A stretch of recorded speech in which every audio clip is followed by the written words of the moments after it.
নমস্কার বন্ধুরা, মৌসুমি রান্নাঘরে সবাইকে স্বাগত। আজ আমি পনিরের একটা ভীষণ সহজ রেসিপি নিয়ে চলে এসেছি। এই রেসিপিটা বানাতে সময়ও খুব কম লাগে আর খেতে হয় ভীষণ সুস্বাদু। তাহলে বন্ধুরা চলুন শুরু করি আজকের রেসিপি। এই রেসিপিটা বানানোর জন্য আমি কিছুটা পরিমাণ পনির নিয়েছি। আর দেখেই বুঝতে পারছেন এই পনিরটা বাজার থেকে কিনে আনা নয়, বাড়িতে বানানো। বাড়িতে কিভাবে খুব সহজে পনির বানানো যায় সেই ভিডিওটি আগেই আমি আমার চ্যানেলে আপলোড করে রেখেছি।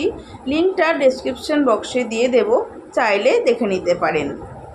এইবার একটা ছুরির সাহায্যে পনিরটা কেটে নেব আর পনিরের পিসগুলো একটু বড় বড় করে কাটবো। আপনাদের যেরকম সাইজ পছন্দ হবে সেইভাবে কেটে নেবেন। দেখুন পনিরের টুকরোগুলো আমি ঠিক এই রকম বড় বড় করে কেটেছি। এইবার একটা মশলার পেস্ট রেডি করে নেব। মিক্সিং বোলের মধ্যে নিয়ে নিচ্ছি 1 টিস্পুন গোটা জিরে, 1 টিস্পুন পোস্ত, একটু আদার টুকরো, 2টো শুকনো লঙ্কা, 12টা কাজু বাদাম,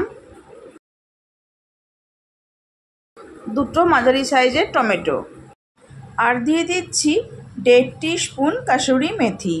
সমস্ত রকম মশলার সাথে এই কাসুরি মেথি বেটে দেওয়ার জন্য রান্নার স্বাদটা বহুগুণ বেড়ে যাবে। সামান্য একটু জল দিয়ে মশলাটার স্মুথ পেস্ট বানিয়ে নেব।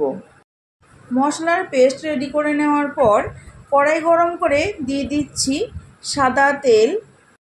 2 টেবিল স্পুন সাদা তেল দিলাম। তেল গরম হয়ে গেছে, ফোড়নে দিয়ে দেব একটা তেজপাতা, 2টো লবঙ্গ, 4টে ছোট এলাচ, এলাচের মুখটা ফাটিয়ে নিয়েছি, 2 টুকরো দারচিনি। ফোড়নটা একটু ভেজে নিতে হবে। ফোড়ন ভাজা হয়ে গেলে ফোড়ন থেকে একটা সুন্দর গন্ধ বেরিয়ে আসবে। সেই সময় দিয়ে দেব বেটে রাখা মশলা। মিক্সিং বোলটায় মশলা লেগেছিল, তাই ধুয়ে একটু জল দিয়ে দিলাম। আর রান্নাটা যেহেতু হলুদ ব্যবহার করব না, তাই সুন্দর একটা কালার আসার জন্য সামান্য একটু কাশ্মীরি লঙ্কার গুঁড়ো দিলাম। আর দিয়ে দিচ্ছি স্বাদ মতো নুন।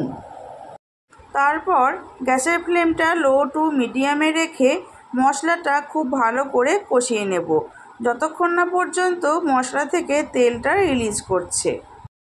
প্রায় 2 থেকে 3 মিনিট মতো সময় ধরে গ্যাসের ফ্লেমটা লো টু মিডিয়ামে রেখে মশলাটা কষিয়ে নিয়েছি। দেখুন তেলটা রিলিজ করা শুরু করে দিয়েছে। এই সময় দিয়ে দেব 1 কাপ দুধ আর দিয়ে দেব 2 কাপ জল। আপনারা যতটা পরিমাণ রান্না করবেন সেই বুঝে দুধ আর জলের পরিমাণটা বাড়িয়ে বা কমিয়ে নেবেন। একটু নাড়াচাড়া করে সব কিছু ভালো করে মিশিয়ে নিলাম। দেখুন গ্রেভিটা ফুটে উঠেছে। এই সময় দিয়ে দেব 1 টিস্পুন চিনি আর কেটে রাখা পনিরের টুকরো এই সময় দিয়ে দেব। এই রান্নাটার জন্য আমি পনির ভাজিনি, না ভেজেই রান্না করছি। আপনারা যদি মনে করেন যে পনিরটা একটু ভেজে নিয়ে রান্না করবেন, সেটাও করতে পারেন।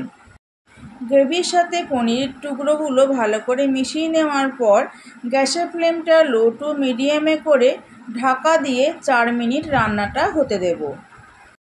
প্রায় 4 মিনিট পর ফিরে এসেছি। দেখুন গ্রেভিটা অনেকটাই ঘন হয়ে গেছে আর রান্নার কালারটা কত সুন্দর এসেছে। আমাদের রান্নাটা প্রায় রেডি। সবশেষে দিয়ে দিচ্ছি 1 টিস্পুন ঘি। ঘি দেওয়ার পর গ্রেভির সাথে ভালো করে ঘিটা মিশিয়ে নিয়ে গ্যাসের ফ্লেমটা অফ করে দেব। তারপর ঢাকা দিয়ে কিছুক্ষণ স্ট্যান্ডিং টাইমে রেখে গরম গরম পরিবেশন করব। বন্ধুরা আপনারাও বাড়িতে একবার এইভাবে পনির রান্না করুন, তারপর নান, রুটি, লুচি, পরোটা, ফ্রায়েড রাইসের সাথে পরিবেশন করুন। আর আমাকে জানাতে ভুলবেন না রেসিপিটি আপনাদের কেমন লাগলো। ভালো লাগলে চ্যানেলটি সাবস্ক্রাইব করার অনুরোধ করছি। পাশে থাকা বেল আইকনটি প্রেস করে অল সিলেক্ট করে দেবেন, কারণ আমি চ্যানেলে যখনই নতুন কোনো রেসিপি দেব আপনাদের কাছে তাহলে খুব তাড়াতাড়ি পৌঁছে যাবে। আর ফেসবুক থেকে দেখলে পেজটি ফলো করে একটি লাইক করে দেবেন এবং ভিডিওটি বন্ধুদের সাথে শেয়ার করে নেবেন। আজকের মতো এই পর্যন্ত। আমি আবার আসবো অন্য কোনো রেসিপি নিয়ে। ভালো থাকবেন, সুস্থ থাকবেন। ধন্যবাদ।